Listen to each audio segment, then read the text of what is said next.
Thanks so much for being with us here on Atlanta News First Plus. I'm Joy Lim Nakron. Just want to share with you some of the top stories that we're following right now. And I want to start by just showing you the picture of this beautiful little boy. And hopefully someone has seen him. There's a desperate search right now for this child and any information about his whereabouts, this toddler. Investigators are on the ground in DeKalb County. They say that this young boy is just 2 years old. They really need your help finding him. Police say his name is Josiah Mitchell. He was kidnapped from Aspen Woods early this morning. And, you know, again, if you could please just look at your screen, see if maybe you have seen this child, if you can help find him. Want to take you now to atlantanewsfirst.com so you can see some of the images of this beautiful little boy, and his family has shared some of these images with us at Atlanta News First, hoping that it might help the public to track him down. And investigators are saying that he was last seen a little bit before 11:30 last night. He was wearing Buzz Lightyear pajamas, and he was kidnapped from his dad's apartment, according to his aunt, over in Panthersville. The family is saying that they're really heartbroken and distraught over this situation. DeKalb's homicide assault unit is on this case. They're searching for anyone who could have seen this little boy, you know, since late last night, maybe early this morning. And I also want to point you to, on our website, if you see right here, we have the number for the homicide assault unit for DeKalb. And of course, anyone with information, please call police. You know, everyone, of course, everyone's help is really be a difference maker here. And the police are asking for any information from the public that you think can help solve this crime. So again, this toddler is missing, 2 years old. Please call authorities if you know anything about this. I want to take you now to the latest on the former president and his allies, who are, of course, facing criminal charges here in the state of Georgia in Fulton County. You know, actually, Donald Trump continues to lead in the polls right now. And sorry, just arranging the graphics here while I'm talking to you. The defendants, of course, are expected to turn themselves in here in Fulton County, but, you know, Trump is leading in the polls as the potential Republican nominee in the 2024 election.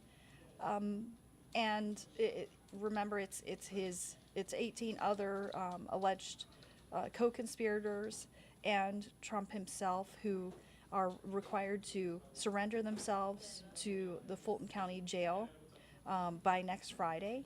And we've also learned that the Fulton County District Attorney wants to put Trump on trial here in Georgia the week before our state's primary. My colleague Rebecca Schramm has more. No sign of any of the defendants here at the main entrance to the Fulton County Jail, although we have been pushed far back from the parking lot because there's just not enough parking here at the Fulton County Jail to accommodate all the national and international media interested in capturing images of Mr. Trump and the other defendants. Yesterday, Fulton County District Attorney Fonnie Willis filed court documents proposing a March 4th trial date for former President Donald Trump and the 18 others who face racketeering and other charges, accusing them of conspiring to overturn Georgia's 2020 election results. We spoke with attorney Chris Timmons, who has tried RICO cases in Georgia for more than a decade, and he says these cases can be very lengthy and super complicated. He points out that prosecutors have been working on this case for 2.5 years already, but that some of the defendants are just now hiring legal counsel. He says 7 months to prepare for trial isn't that much time. So you've got people who know nothing about this case coming into it quickly, but it would be unlikely that they could be prepared for trial, and the defendant that they are defending to get a fair trial if they have to go to trial in March. It'll be up to the trial judge to set the trial date. And by the way, we've also learned the DA has requested that the defendants be arraigned on their charges the week of September 5th. At the Fulton County Jail in Atlanta, Rebecca Schramm, Atlanta News First. And our thanks to Rebecca Schramm for that report. And again, these defendants expected to surrender to the Fulton County Jail. Well, that's where they're required to surrender to. But remember, this jail has really been at the center of controversy and an investigation by the Department of Justice. I want to show you some of the video that we have here in our system. But the Department of Justice began investigating the conditions at the Fulton County Jail and how the inmates are being treated following the death of an inmate who was found covered in bed bugs. You may remember that. The building described to be in absolute disarray, overcrowded, new numbers showing that 36% of inmates are actually unindicted and they're still waiting for formal charges. The Fulton County Commissioner is telling Atlanta News First that they've come to actually embrace this added attention to one of Fulton County's most glaring issues. Let's listen.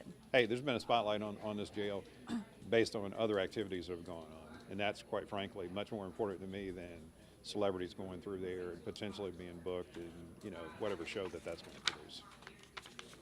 Well, the sheriff, Pat Labatt, saying that the sheriff's office is rolling out a new security plan to prepare for the arrival of the former president.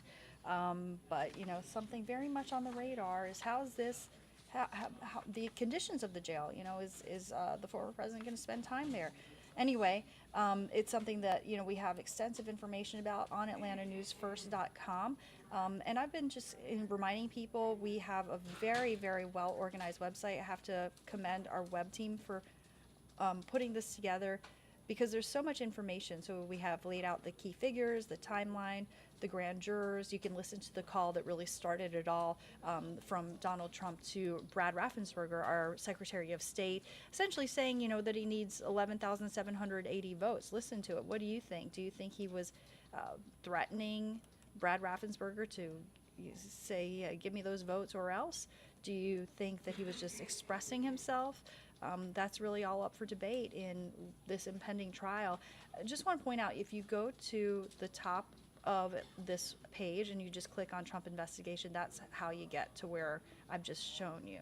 And you can see all the stories because there's so much to keep track of. And we have it all organized here because there's so much background. Remember, there are 3 other criminal cases apart from right here in Georgia against the former president. So that'll help you get everything straightened out if you're trying to understand all of this and get some context to it. Okay, also want to let you know about this bomb threat that is being investigated and really has people on edge in the local Jewish community. So here's some video from the scene. This is under investigation, this bomb threat at a Jewish learning center in Atlanta. Part of Spring Street in Midtown had to be shut down yesterday as police investigated.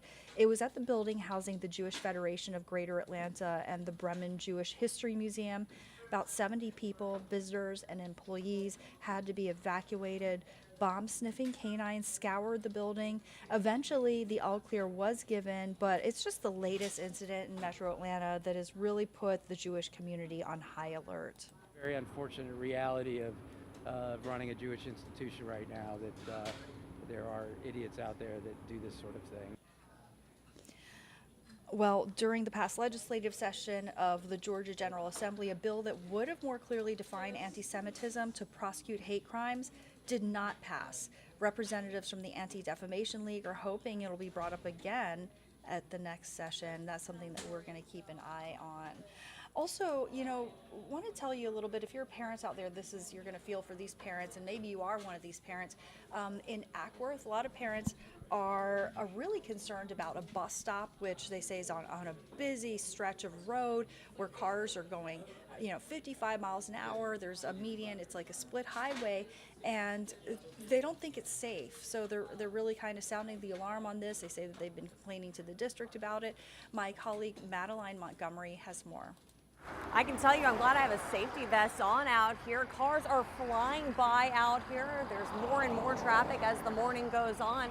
And you can see all these kids who have to wait out here, their parents waiting with them, some of them opting to stay inside of the car to make sure they stay safe. And we actually have video from a recent morning pickup where you can see traffic backed up all the way to 3rd Army Road. And it's a lot of traffic. They're going fast. The speed limit is 55 miles per hour. and kids wait right by the parkway, and parents are just not pleased about it. They say Cobb County Schools used to send buses into their neighborhood, Fairway Villas, to pick up the kids, but that had to be stopped because of the road conditions. And so now parents are worried about how to get their kids to school because they do not trust their little ones standing at the stop. I'm concerned, irritated, frustrated. I'd rather drive my kids to school than pick up and drop off here. Someone just can come and pick up one of our kids. That's my biggest concern. This is not a safe place. Residents say that property management has simply pulled up caution tape around the bad parts of the road, and it's hard for personal vehicles to get through, much less the bus. And so the school district did send out a letter, and we actually have a copy of that letter, and the school district said that they have reached out to the management, to the owners of the subdivision over here, asking them to do something about this situation so that the kids do not have to wait here, because the school district agrees this is not an ideal situation for a bus stop. So parents are just waiting for some kind of resolution. But for now, Cobb County Schools says they have not heard back from Fairway Villas. For now, reporting in Ackworth, I'm Madeline Montgomery, Atlanta News First. All right, thank you so much to Madeline for that report. We really appreciate it. Okay, also just want to let you know about this lockdown situation at Collins High School in Gwinnett County. The all clear has now been given. And this is some video shot by our helicopter, our news helicopter, and you can see this on our website, atlantanewsfirst.com. But if you saw all the commotion, that's what it was. More than a dozen police cars were out and about at Collins High School in Gwinnett County after that, after the lockdown this morning. Gwinnett County Police say an employee at the school had reported seeing someone they thought was a trespasser, and they alerted officers. Officers immediately responded, and then they determined actually it was a construction worker, an authorized construction worker, and the kids were not in any danger. So big relief for parents with kids there and everyone that is associated with that school. And if you saw the commotion, that's what it was all about. Nothing to worry about. All is well that ends well over there. Okay, well, thanks so much for being with us here on Atlanta News First Plus. I'm Joy Lim Nakrin. We really appreciate you joining us, but if you haven't done so yet, maybe you're watching on this app, so I'll feel silly telling you, but if you haven't done so yet, maybe you're watching on one of our streaming platforms. If you sign up for our Atlanta News First free mobile news app, you can get alerts sent right to your phone, just updating you with any major news, and you can kind of play with the settings so that you get only what you want to get. Maybe you want to get the weather alerts, which are really helpful, especially when there is severe weather that is going to impact your neighborhood. That is really helpful to just kind of get you prepared. All right, well, thank you so much for being with us. Have a great day.